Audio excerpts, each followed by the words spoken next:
પ્રેગ્નન્સીમાં જીટીટી report કરવાનું કહેતા હોય છે ડૉક્ટર. તો આ જીટીટી રિપોર્ટ શું છે એના વિશે આજે જાણીએ.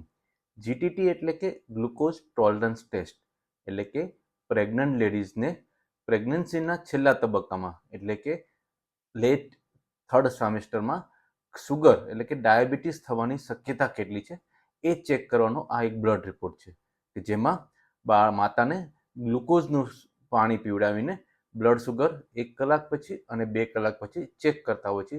એના ઉપરથી પ્રેગ્નન્ટ લેડીઝનું ટોલરન્સ એટલે કે ગ્લુકોઝનું કંટ્રોલ કરવાની કેપેસિટી કેટલી છે એ ખાસ ચેક કરવામાં આવે છે. એ ખાસ જેને વજન વધારે હોય પ્રેગ્નન્ટ લેડીઝનું, કે જેને ફેમિલી હિસ્ટ્રી ડાયાબિટીસની હોય, કે જેને આગળની પ્રેગ્નન્સીમાં છેલ્લા ટ્રાઇમેસ્ટરમાં એટલે કે 7મા-8મા મહિને સુગર આવી ગયું હોય, તો એવા કેસમાં જીટીટી રિપોર્ટ અમે એડવાઇસ કરતા હોય છે. એ આઈડિયલી થર્ડ ટ્રાઇમેસ્ટર એટલે કે અરાઉન્ડ 26 વીક્સ પછી એટલે કે 28-30 વીક્સની આસપાસ એ રિપોર્ટ કરતા હોય છે. Thank you.